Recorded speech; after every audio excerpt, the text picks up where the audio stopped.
Hiya, I'm a real beauty and I absolutely love makeup. And I'm going to try and teach you and let you know some of my hints and tricks and tips from my years of obsession over beauty. Okay, tip number one, always have primer. Some kind of eyeshadow base, some kind of eyeshadow primer. Using a proper primer works 100 times better than concealer. Honestly, most of the brands are kind of the same, much of a muchness. If you've got your own preferences, it doesn't matter. As long as you actually use a primer, they all kind of have similar aspects to it, and they kind of smooth out the skin a little bit, and it makes it a little bit, it's not quite tacky, but it definitely makes it a little bit stickier so that your eyeshadow can then stick to it. And so you want to make sure you get it all the way over up to your brow bones, particularly if you wear glasses, because you want to go high if you wear glasses. So you always want to start with this part of your eye, what we call kind of that the eye socket bone. And you want to go in with somewhat of a lighter color. Today I want to do kind of shimmers. This is an old, I'm trying to get the mirror out of the road, palette from Tarte, the Rainforest of the Sea that I like. So I'm just going to start with a really neutral, pale, creamy-ish color, and I'm going to do that brow bone all the way up to my brow bone first, all the way up to my eyebrow, sorry, first, and down into the corner of your eye. I like to do a tiny bit on this, the top of the lid as well. I just find it so much easier when it comes to actually blending everything when you add next color.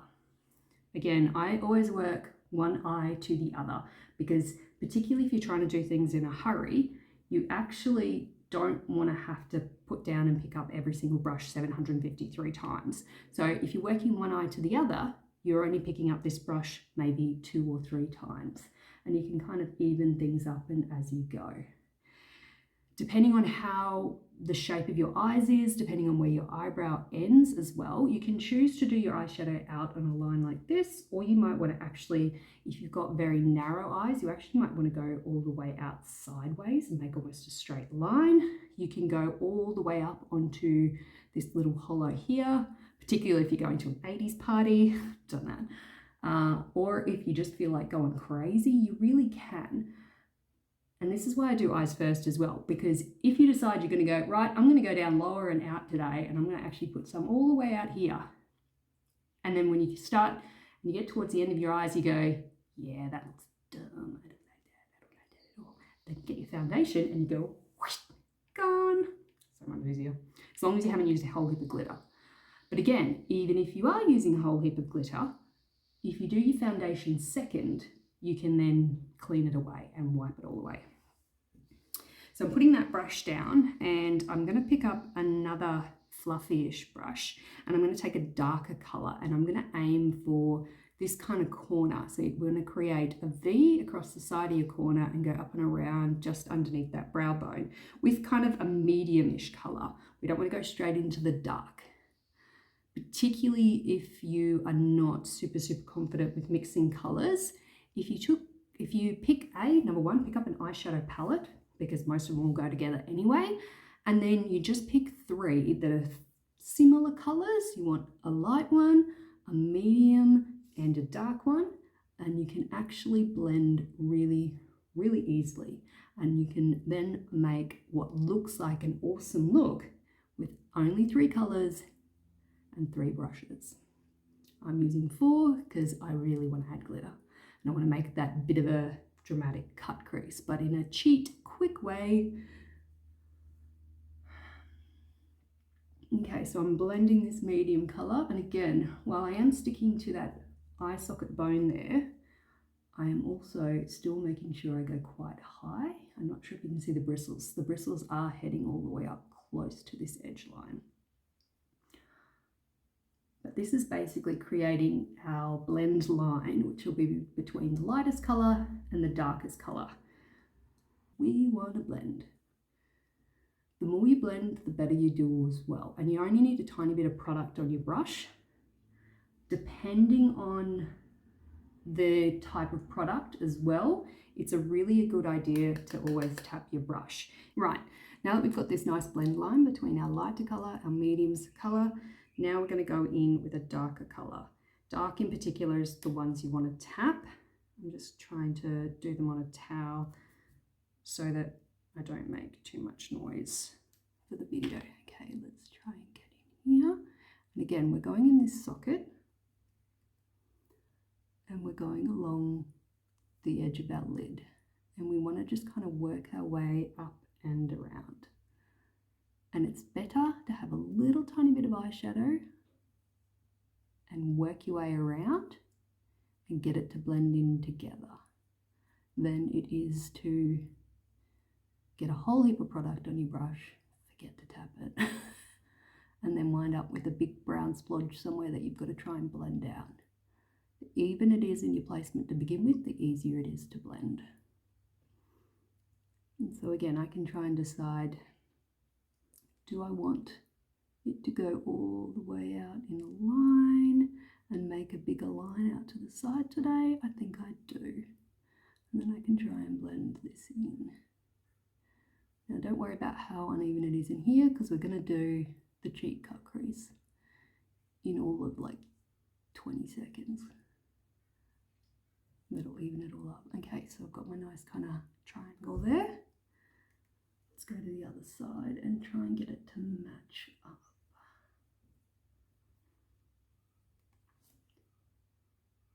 Again, a little bit of product, work backwards and forwards, and add the next stage.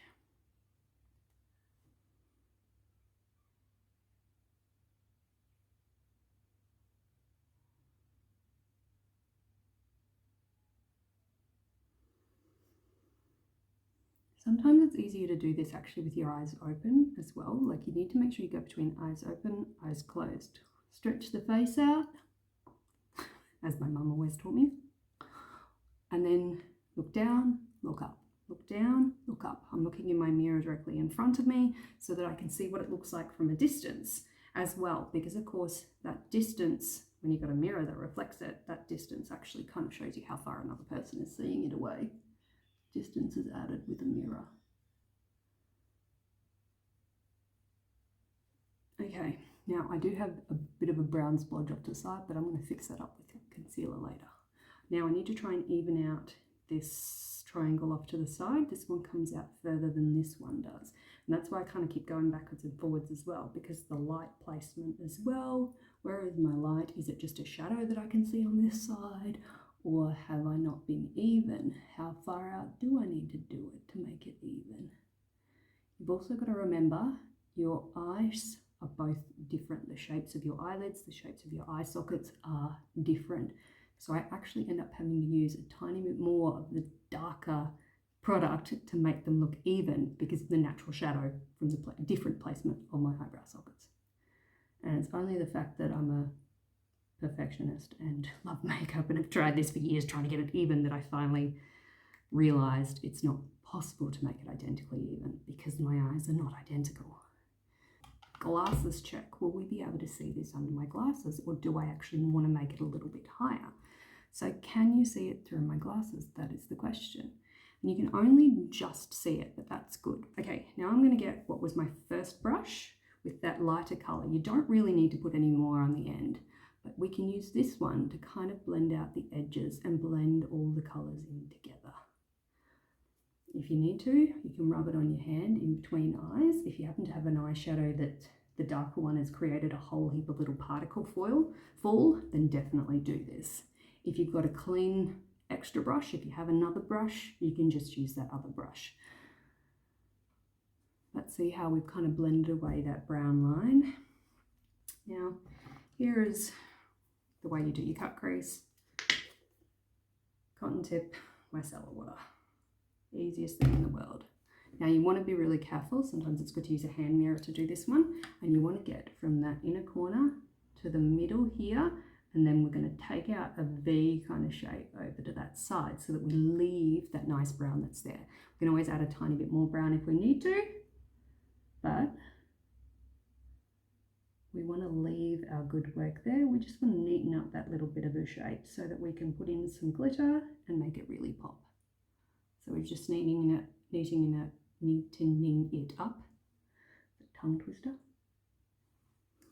Get the other side of our cotton tip for the the other eye.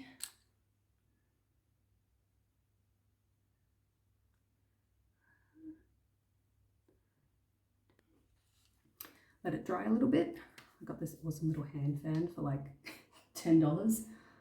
Now it takes 10 seconds for it to dry. Not even, that was like 2 seconds, as opposed to how long it took before when you're doing this. And the number of times I've hit myself in the face. Okay, we're gonna get our primer, our extra brush, and we're gonna pick up just the tiniest bit of primer on the edge of our brush. And we're going to go back in over that bit we just cleaned off, and we're just going to dab a tiny bit of primer into that section. And the same on this side, tiny bit of primer into that section. So it gives you a lot more control using a brush. Now that we've got that there, now's finger is so much easier for doing glitters. I'm going to use like a purple one because I feel like, because I don't know, it's something about the shimmer. It packs on the colour a lot better if you use your finger for glitters and shimmers.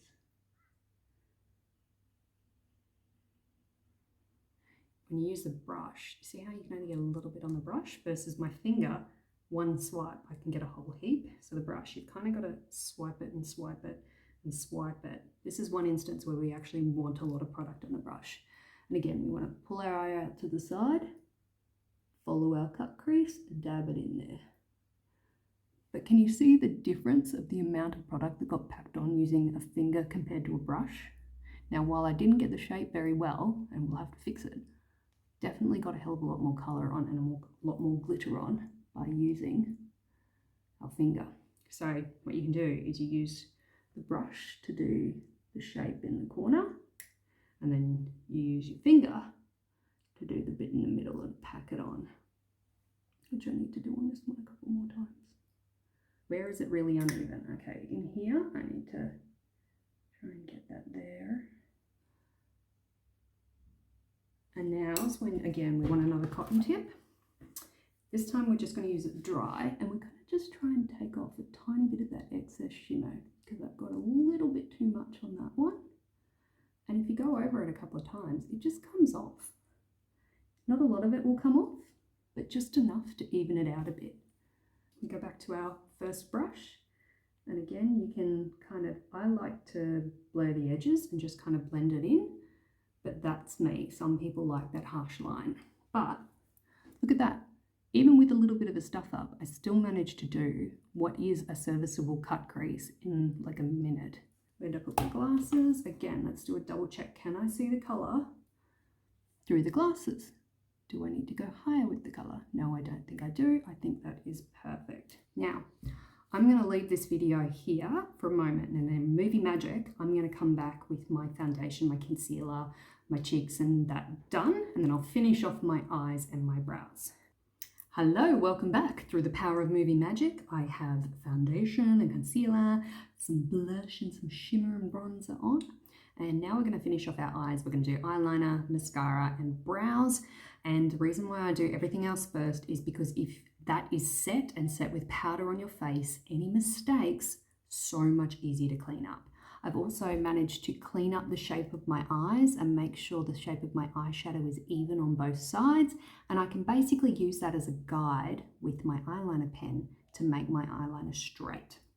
Now, a couple of things about eyeliner pens that I really like is you can actually rely on the shape of the tip to make your point on the end. It's very, very hard to put the pen down and get the other end. So rather than go from this way to create my flick, I'm going to go down and in.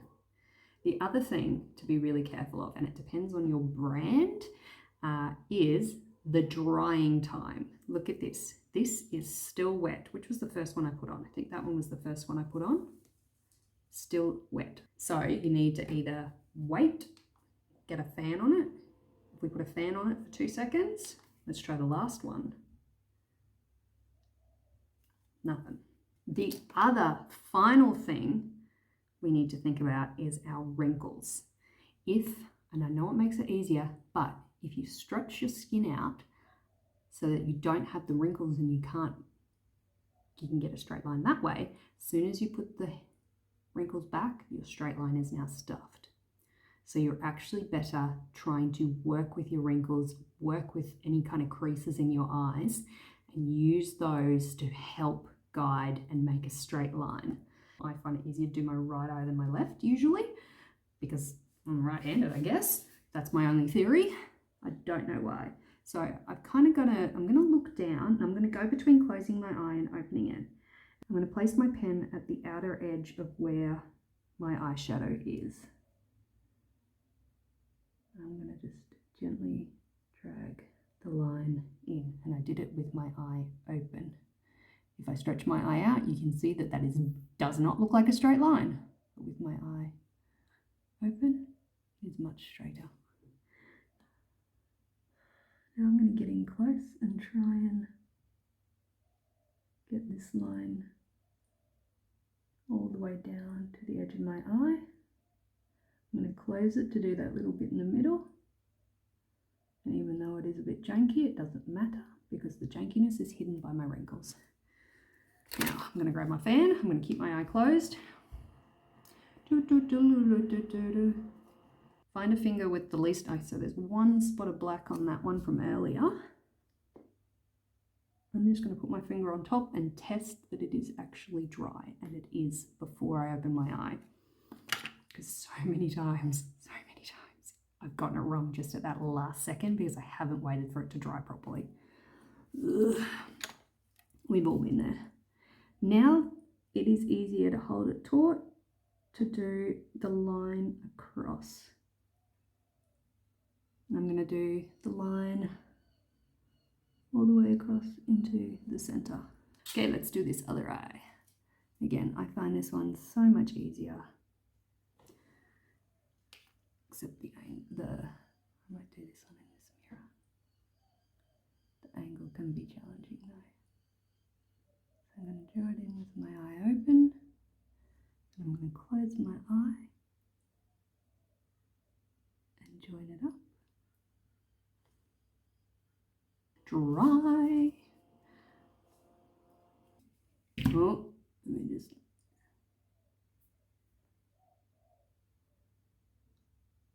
Yep. Always want to check. Okay.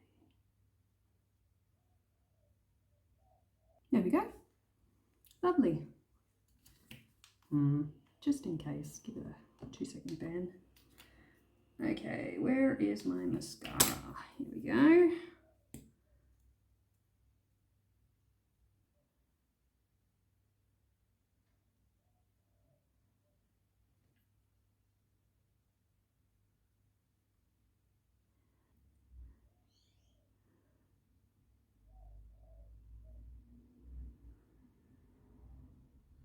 How are we looking? Looking good. Do we have any little stray bits that we need to clean up? Yes, there's one teeny one underneath my eye here. Again, you can just kind of roll it off. Came straight off. Brow pencil. Really good idea to give your brows a bit of a comb first, get all your hairs kind of in a good alignment of where you want to put everything. If it's cold weather, it's often a really good idea to just warm up your brow pencil on your hand. See that? It didn't want to actually draw a line for the first few rubs. So if you warm it up, that's a good thing. The other good thing about warming it up is it almost sharpens the brow pencil as well. I've got one of those little windy sticks. So it's just got the pencil in the middle, and that way it sharpens the end, because I'm not putting this thing in a pencil sharpener. So you just do nice soft strokes like your hairs, and just kind of filling it in. You can do like a straight line here underneath, sorry, and then you want to do all your little hair flecks everywhere else. Again, remember that your eyebrows are 2 different shapes. They will be different lengths, so you need to consider that when you're colouring them in. Where are the fair spots? Which are the bits that I want to do?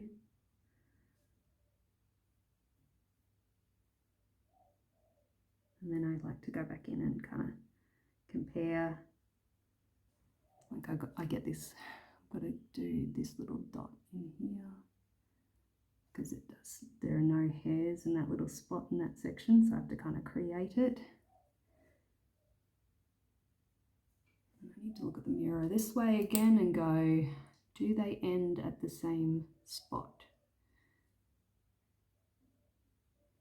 Are they similar shapes? Have I evened out the colour and the texture? I'll go take a photo outside and see if I can get a good shot of it for you. But that's it. That's a few of my tips and tricks, how to try and work with your wrinkles and your grey and your splotchiness and try and make it everything work for you. I hope you've learned something. If you haven't, I've still had fun doing this. So thanks very much. Bye.